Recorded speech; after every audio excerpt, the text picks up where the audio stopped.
Good morning, everybody, and welcome to Hacking Self-Storage. It is Wednesday morning, and I can't minimize that screen. No problem then.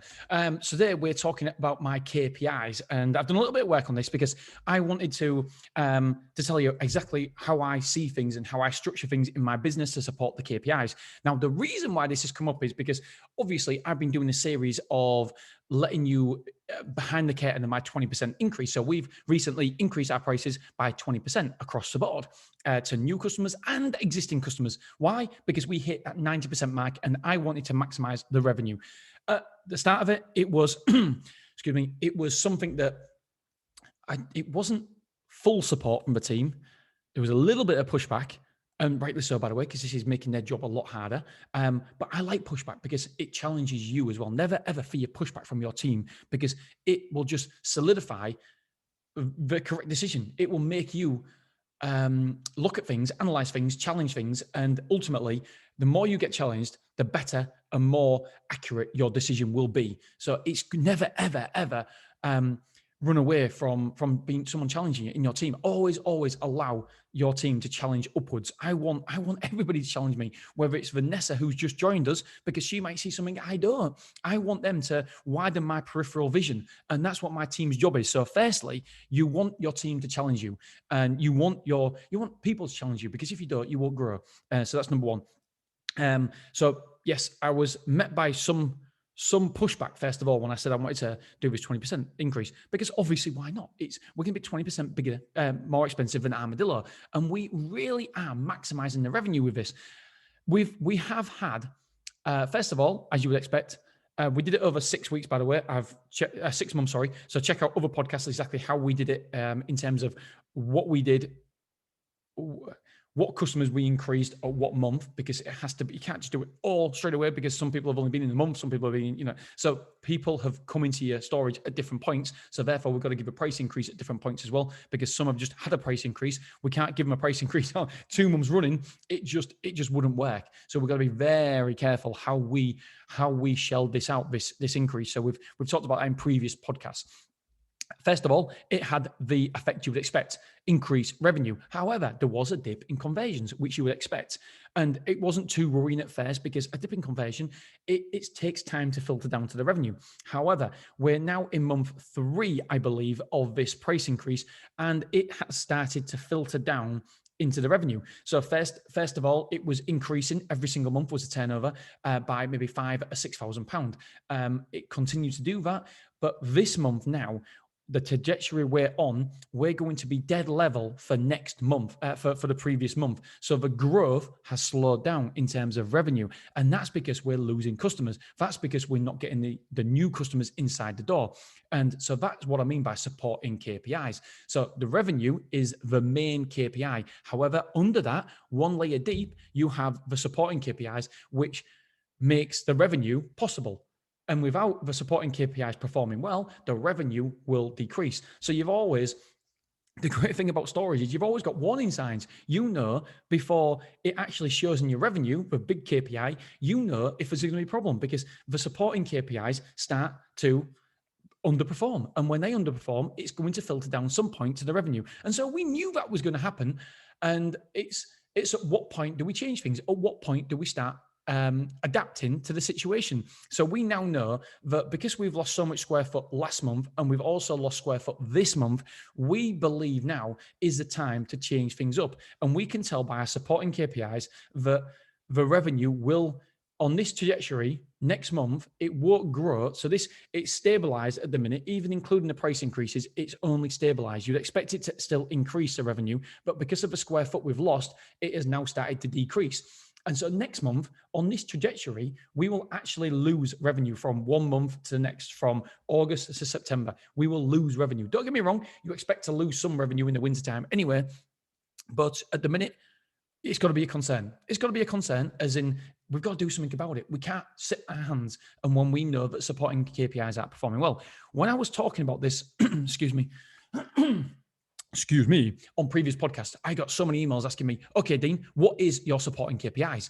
And I thought, right, I'll do a podcast about it. I want to do a podcast about supporting KPIs, because without the supporting KPIs, the main KPI can't perform well. And so I've got a list that I look at, and when they underperform, I know I have to take action. And so what I'm going to do is get into those right now.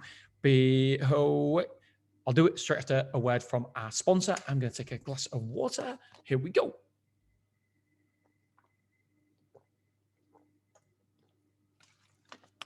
I'm back. So what I think is really, really important is that you know exactly what KPIs that are important to you and your company. Now, this is different to everybody. This is the way I see my KPIs, and for you and for your business, it could be completely different. However, for me, this is exactly what we see and what I want to keep a focus on, because I do know that obviously I've got so many KPIs that it's not prudent, it's not intelligent to have too many KPIs, because when you focus on so many, then you focus on none. And so I've done a little graph here. And so number one, the revenue. That is the holy grail. That's what we've got to protect. We've got to nurture. We've got to protect that. And the only way we protect that is by the supporting KPIs. Those KPIs that have a direct influence on the revenue. So these are one tier down. So these are the first tier if you want. So supporting KPIs are the first tier down. So revenue is the holy grail. It's the number one. And the one tier down is the supporting KPIs. And don't get me wrong, after these, I've got five. I've got, 1, 2, 3, 4, 5. Yeah, I've got 5 overall. So we go one tier down. And for me, I always, and I know there's other tiers as well, because the supporting KPIs have supporting KPIs who have supporting KPIs. And it's too much to go into all the supporting KPIs, but I just think it's most important that I tell you my 5 I look to.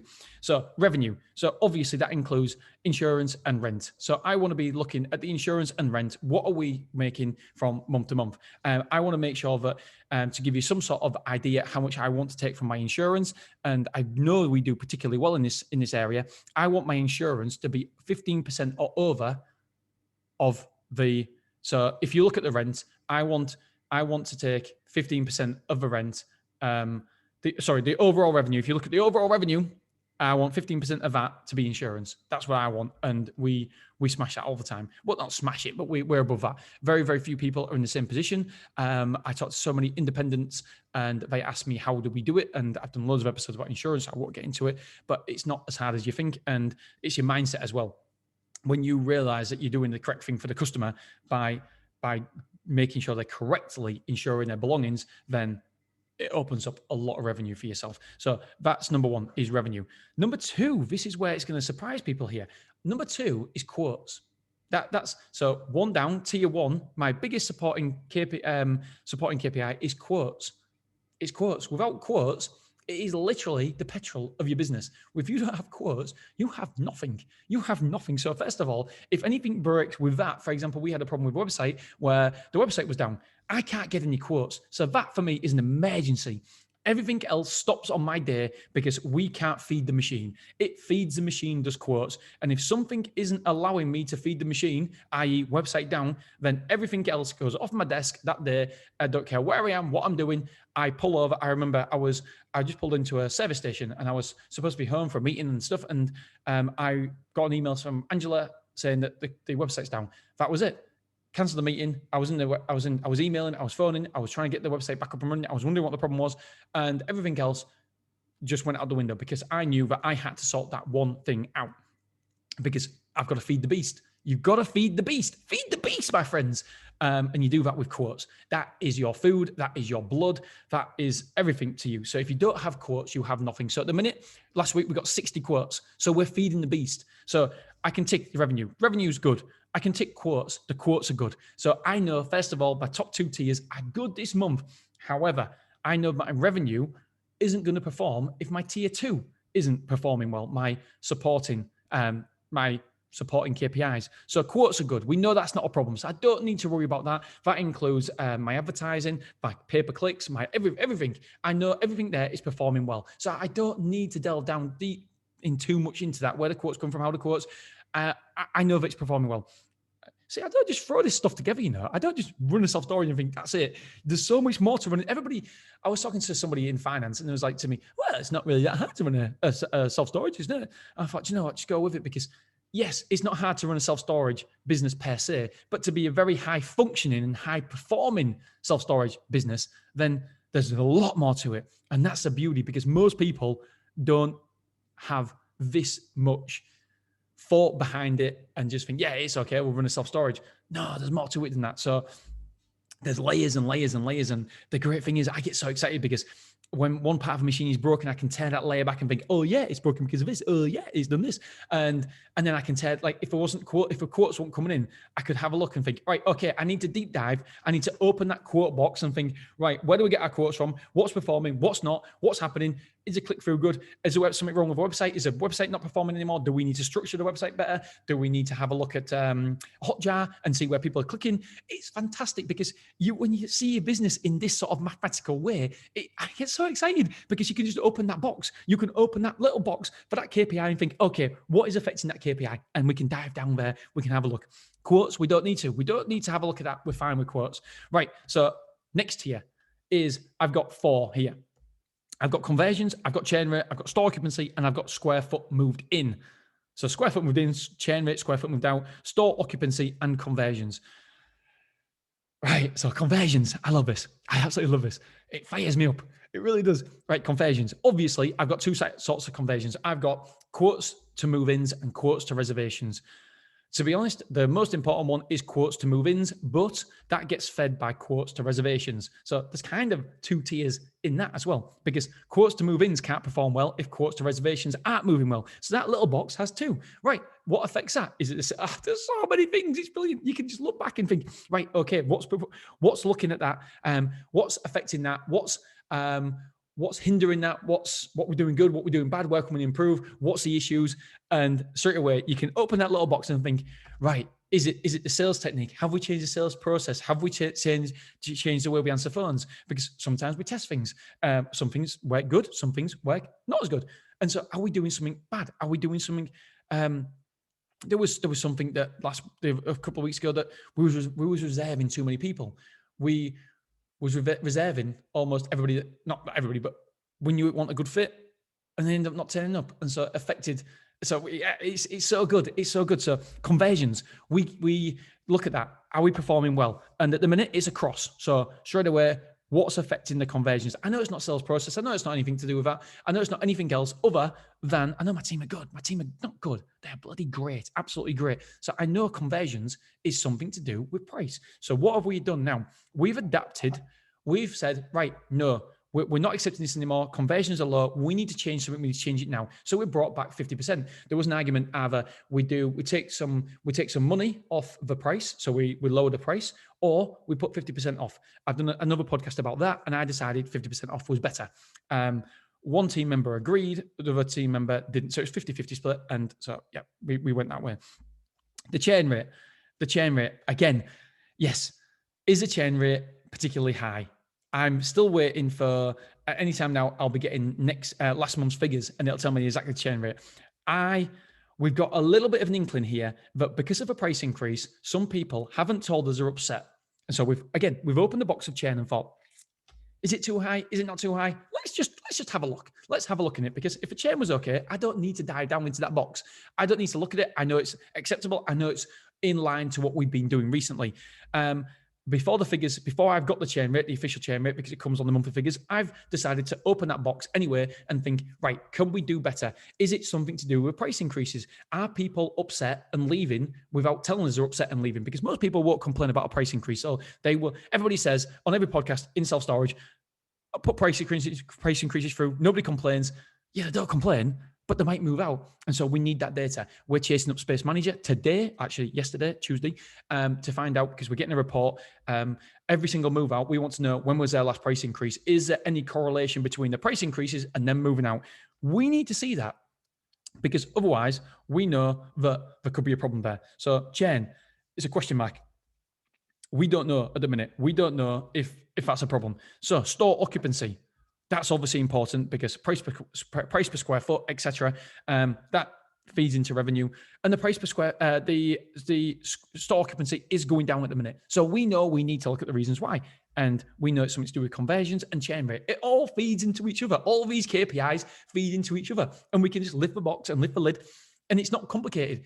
As long as you start thinking of it like this, it's like a machine. The car's not broken, just an element of the car is broken. We just need to change that part and adapt it. We need to find where the problem is, what part of a machine is broken, and then we need to adapt it. So we know store occupancy is on the decline. Square foot moved in, the next one. So we've got conversions, churn, store occupancy, and square foot moved in. Square foot moved in is obviously underperforming.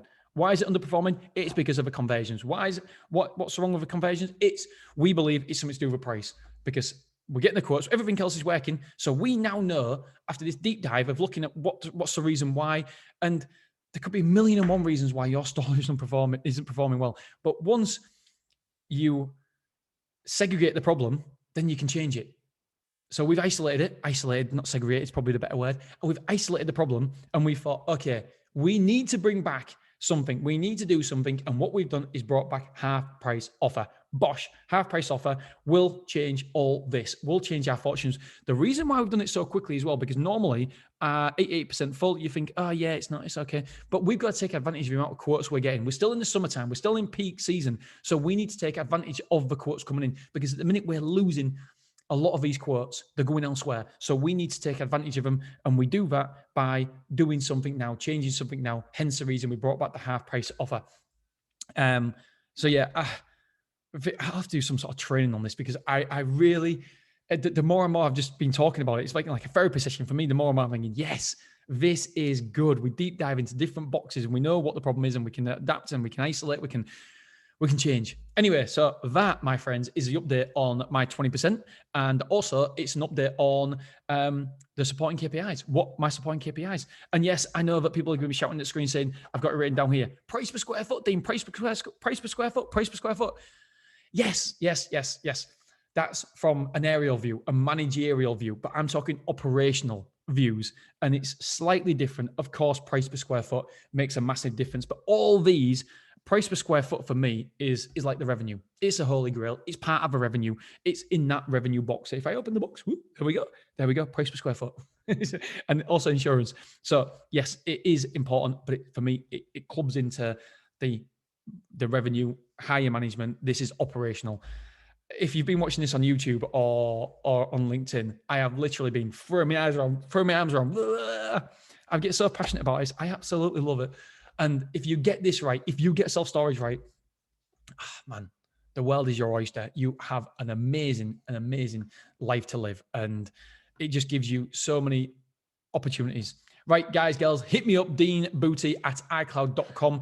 Let me know if you like this sort of episode and you want more of these, because at the minute, I've just taken a pause from interviewing. I just don't have the time. I have so much going on. It's exciting. It's great. But these podcasts, I can fit in whenever. If I've got to spare 20 minutes, I can record a podcast. And it's often at 7 o'clock in the morning or 6 o'clock in the morning or something like that. So I can fit these around my life. At the minute, if I've got a scheduled interview, I've got people lining up that want to come on the podcast. And I want to get them on, but I've got to do research. I've got to then sort out all the questions. It's just not as easy as bang, doing a podcast, an interview podcast. There's a lot of work behind the scenes that goes in it for me anyway. I like to be prepared, and I like to know what questions I want to ask, and I enjoy it. But at the minute, juggling the kids as well, being off, it's a little bit hard. So yes, we will bring it back. However, not just right now. And everybody who wants to come on the podcast as well, thank you so much for all your emails and stuff. And we have been in touch, and we will be sorting out sometime in the future when we can do it. All right, my friends, hope you've enjoyed that. I'll speak to you soon. Bye-bye.